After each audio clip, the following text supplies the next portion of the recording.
Israel દ્વારા કરાતો અમાનુષી હુમલો અટકાવવા જામનગર મુસ્લિમ સમાજ દ્વારા કલેક્ટરને રજૂઆત। તાજેતરમાં ઇઝરાયલ દ્વારા આરબ રાષ્ટ્ર પેલેસ્ટાઇનના ગાઝા પટ્ટી ખાતે એકતરફી રીતે અને નિર્દોષ લોકો પર છેલ્લા 8-10 દિવસથી ભારે માત્રામાં બોમ્બ, રોકેટ અને મિસાઇલો દ્વારા હુમલો કરવામાં આવ્યો છે।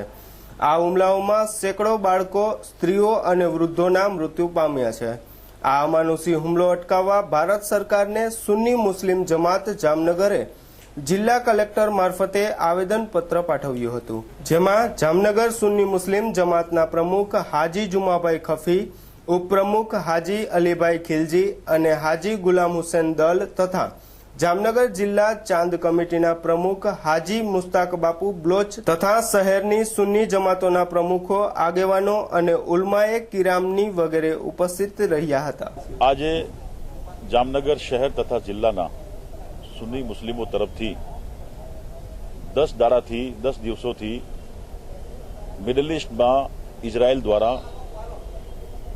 એક નાની નવી બાર સમાન કન્ટ્રી, જેના પાસે કોઈ તાકાત કે શક્તિ નથી, પણ આધુનિક તાકાત દ્વારા ત્યાં હમલાઓ કરવામાં આવે છે અને બાળકો, મહિલાઓ, બુઢાઓ, બચ્ચાઓ ઉપર અત્યાચાર સાથે સાથે તેમની નિર્મમ હત્યા કરવામાં આવે છે અને નષ્ટ નાબૂદ કરવાનું અભિયાન ચાલુ રાખ્યું છે। આજે દુનિયાના અંદર વોર તો થાય છે, પણ વોરના જંગના નીતિ, નિયમ ને કાયદા હોય છે। અહીં એકદમ ઇન્સાનિયત અને આંતરરાષ્ટ્રીય કાયદાઓને નેવે મૂકી અને હિટલરને પણ શરમાવે એવું જુલ્મ ગુજારી રહ્યો છે ઇઝરાયલ। એટલે અમે આજે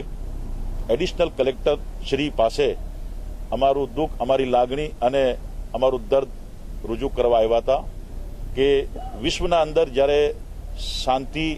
અને અમન અને આફિયત માટે સારા લોકો એકમત થઈ રહ્યા છે, નો ડાઉટ જે ગણ્યા ગાંઠિયા આતંકવાદીઓ છે અને શાંતિમાં એ લોકો ડિસ્ટર્બ કરી રહ્યા છે, તે આતંકવાદીઓને પણ અમે વખોડીએ છીએ, તેનું ખંડન કરીએ છીએ। પણ સાથ સાથમાં જે મોટી શક્તિઓ દ્વારા મોટા હથિયારો લઈને, આધુનિક અને મોડર્ન ટેકનોલોજી દ્વારા અને મોટા અમુક દેશોનો છુપો આશીર્વાદ લઈને મોટો આતંકવાદ કરી રહ્યા છે, તેના આતંકવાદને પણ અમે એક અવાજે વખોડીએ છીએ અને ભારત દેશ અને ભારતના શાસકોને અમે વિનંતી કરવા આવ્યા છીએ કે ઇઝરાયલને અહીંથી અમારી લાગણી, અમારી માંગણી પહોંચાડી અને નિહત્થા લોકો ઉપર, ગરીબો ઉપર અને નાના બાળકો ઉપર, હોસ્પિટલ ઉપર હમલાઓ રોકી દઈએ અને માનવતાનું એક ઉદાહરણ પૂરું પાડે।